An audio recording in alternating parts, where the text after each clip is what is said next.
While Studio Croma took 7 years to complete the project, I only had a week to score the film. To make it in time, I had to apply a lot of limitations to my work, which as usual turned out to be a blessing in disguise.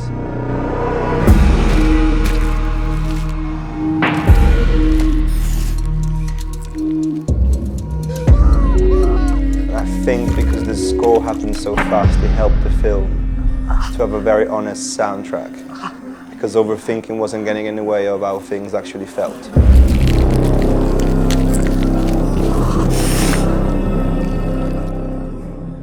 Since I was dealing with something so technically challenging and so beautifully made, I didn't want the sound to be the star of the show. I purposely wanted the music to be almost understated for the majority of the short, but at the same time you had to have a strong emotional impact. So I felt that the best choice was to compose something minimal that could really gel with the sound design, which is an essential part of playing God. The idea of using only 2 instruments came then, one sound to represent the material of the creatures and one sound to represent their emotions. Perhaps unconventionally, I chose the ocarina and the sound of my voice to score the entire film. The ocarina came to mind because it's made of clay, the same material used for the sculptures. It has a smooth, fluty sound like this, but when sampled, it creates this super unique horror-like bass note and set a mysterious tone throughout the movie, which ended up being the perfect palette to represent the environment where the creatures live and matched the brownish-red color of the film. For the instruments, I sampled 2 notes from 2 different ocarinas and a horn made of clay.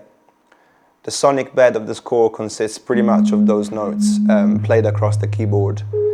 It created this very interesting instrument that had such distinctive texture, especially in the lower register. When the ocarina is pitched down by 1 or 2 octaves, the initial breath before the note is played turns into this really eerie sound that makes the creatures breathe, and became an important part of the sound design too, and it was a very happy accident. It's kind of crazy how this can become this.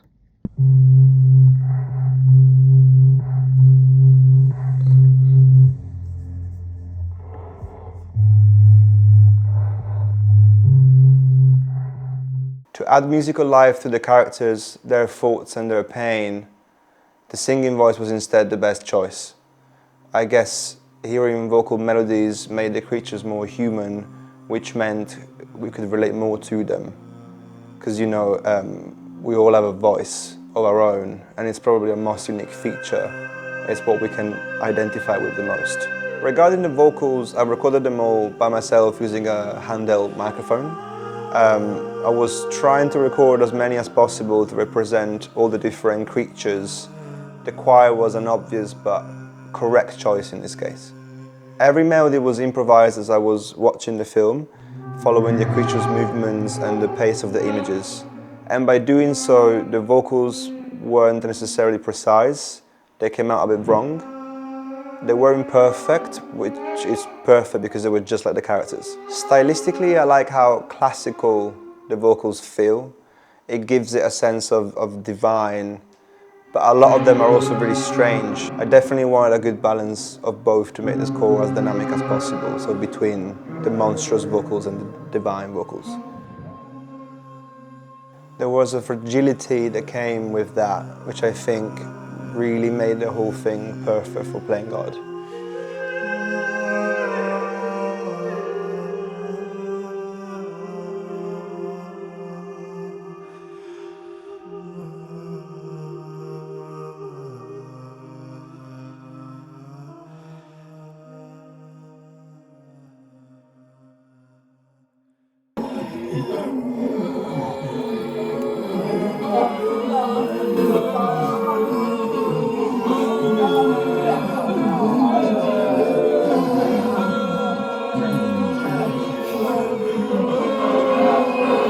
Recording the voices of the characters was also an an essential aspect of the process. Me, the director, and Edoardo Nanni all sat together and impersonated all the different figures.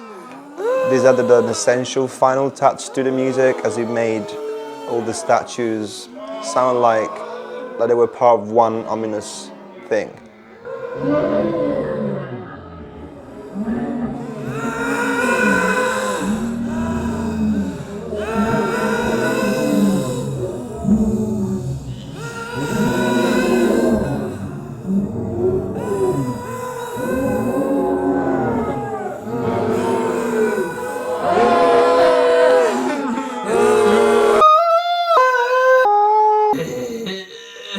As you can see from the footage, it definitely wasn't your standard Tuesday, but it was very fun.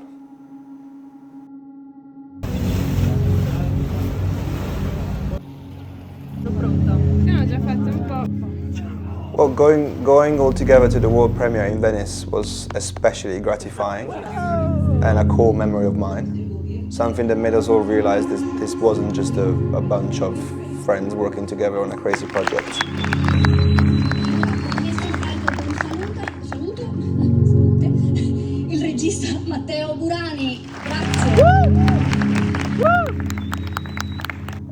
Making the music for Playing God was an incredible experience overall. Starting from the fact that I had the pleasure of working with my actual high school friends, which is quite rare. And I was so proud of their work. I was proud of their work from the beginning, and they were proud of mine, which was very special. And it felt very rewarding to have such a sincere, mutual trust, and then witness this unbelievable journey together. I would say that our 16-year-old selves would be very impressed with what happened. And moreover, this was my first real score, which, you know, I didn't expect at all to achieve any of these results. So I'm feeling very, very lucky. This project definitely taught me once again that sticking to your guts and believing in your original vision pays off in the end, which is a great feeling.